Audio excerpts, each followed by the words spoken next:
大家好，我是毛毛。今天我们做肉松金枕蛋糕，和之前原味和巧克力味的金枕蛋糕相比，比例上我反复调整了好多次，大家记得收藏哦。它带点咸咸的味道，一如既往的好吃。非常激动，这周收到了小号的金枕蛋糕纸模，大小非常合适，尤其送给朋友什么的。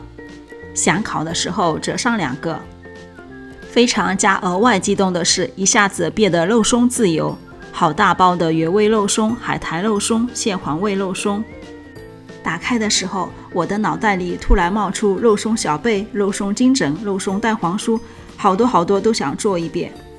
取一点原味肉松，今天先来做肉松金枕。先介绍材料和工具，经常烘焙的朋友可以直接跳到后面开始操作的步骤。6个鸡蛋、玉米油、牛奶、低筋面粉、玉米淀粉、泡打粉，还有打发蛋白时候加入蛋白中的白砂糖、玉米淀粉、盐。这边是拌在蛋糕里面和表面装饰用到的肉松和香葱，以及黄油。这里的黄油每次用量不多，可以装一些在标花袋或者食品袋子，用的时候提前取出软化，用完放回冰箱。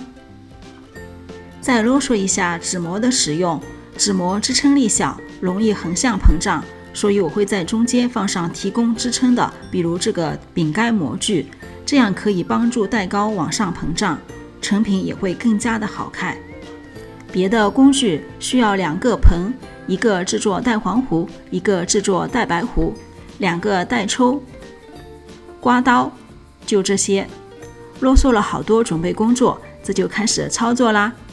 碗中倒入75克牛奶、55克色拉油、玉米油、牛油果油都可以的，将两者搅拌均匀，这一步也叫做乳化，搅拌到看着混合一体。如果你不确定的话，搅拌2分钟肯定乳化完全了。放上面粉筛，倒入低筋面粉100克、玉米淀粉10克。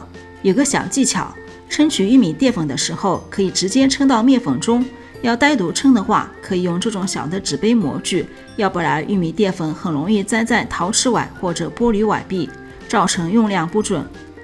2克的泡打粉不要省略，可以帮助膨发。金枕蛋糕粉类用得多，需要一定的辅助力量，帮助蛋糕长高，所以泡打粉不要省略哦。搅拌到看不到干粉就可以，怎么搅拌都没有问题的，不用担心画圈不画圈的问题。下面要加入蛋黄，鸡蛋大小很重要，很多人往往看着食谱写几个就用几个，其实要根据自己的鸡蛋大小调整。我的差不多蛋壳60到65克之间。分离蛋黄与蛋清的时候，鸡蛋敲一下桌子，顺着中间产生的裂纹掰开，左右手用蛋壳来捞蛋黄，蛋白也就会顺势流下去，就可以将蛋白和蛋黄分开了。然后用蛋抽抽拌均匀。和别的蛋白蛋黄分开处理的蛋糕相比，比如戚风蛋糕，这款蛋黄糊是比较浓稠的，但是和原味金枕蛋糕比，它会相对稀一点，因为后续要加入肉松，整体口感都需要调整。最后的蛋黄糊要这样细腻光滑，看不到干粉颗粒，它也是蛋糕好吃的特别之处。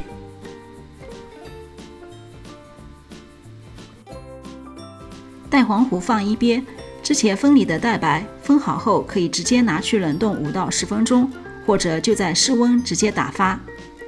高速将蛋白打散，蛋白温度越低越难打发，反之打发了也会更加的稳定。表面布满大气泡的时候，加入80克的细砂糖，一点点的盐，调回中速，开始打发蛋白。蛋白的打发呢，我觉得最重要的就是4个字：规律运动。不要让打蛋器在盆中乱窜，这样打进去的空气分布就会不均匀，对应的就是最后的蛋糕组织不均匀。规律的打发，匀速的打发，这样蛋白打细腻了，成品的蛋糕就会绵密均匀，没有那种大气孔。做任何蛋糕都是这个原理。最后接近尾声的时候，加入10克的玉米淀粉，低速混合均匀。这里淀粉的作用是进一步的吸收蛋白水分，稳定蛋白，让蛋糕体更加的细腻。最后低速整理一下蛋白，带白就打好了。最后带白的状态判断呢，不要照本宣科的看软分硬分，更重要的是看色泽，看着细腻绵密有点反光的感觉，那种就可以了。我再啰嗦几句，大家不要随便减糖哦。做蛋糕是要把蛋糕做好，低糖的蛋糕自有低糖的做法，糖的用量会直接影响蛋白的打发哦。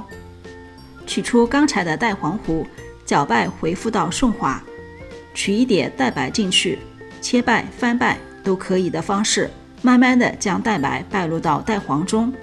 这里新手记得不要画360度的圈，就没有什么问题。随着蛋白的拌入，蛋黄糊密度会降低一点，这样和后续的蛋白会更好的翻拌，这也是为什么要提前拌入一部分蛋白到蛋黄中的原因。拌匀之后的蛋黄糊倒入到余下的蛋白中，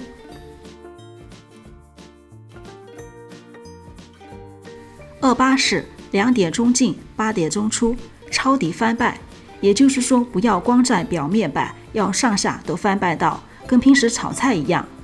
白色的蛋白，黄色的蛋黄糊融合成一体，变成淡黄色，加入10克的葱花，20克的肉松，稍微搅拌几下，就不要继续翻拌了。任何的搅拌都会对蛋黄面糊里面的气泡产生物理挤压的效果，面糊都是会越拌越稀的。模具中倒入蛋糕面糊，中间挤上一条黄油，没有黄油可以用小勺子撒上一条色拉油也可以。面糊膨胀的时候，黄油会融化，让蛋糕表面自然裂开，看着特别的有食欲。撒上肉松、葱花，有个小细节，撒完之后要用手去按压，这样蛋糕烤完正模的时候，葱花、肉松就不会掉下来了。150度、300华氏度，烤箱中下层烘烤50分钟左右，表面上色即可取出。看看这金灿灿胖嘟嘟的蛋糕，蒸出热气，侧放散热。肉松金枕蛋糕不但有蛋糕的金黄，还有肉松的金黄，配上吐司的外形，颜值特棒。表面黄油蔓延的地方烤完脆脆的，口感上肉松的咸香配上软软的蛋糕体，绵密感、香味感都足足的。我喜欢切成一片片的，放在面包机里面，将外层烤得脆脆的，非常的好吃。新手做的时候，记得我之前啰嗦了好多的细节要点，掌握了、注意了这些要点是没有问题的。如果还有问题，记得给我留言，我会帮你搞定的哦。赶快动手做起来哦！打包了一个带去和朋友分享。我是毛毛，喜欢就关注我，一起享受美食带给我们的乐趣。下期视频不见不散哦，拜拜。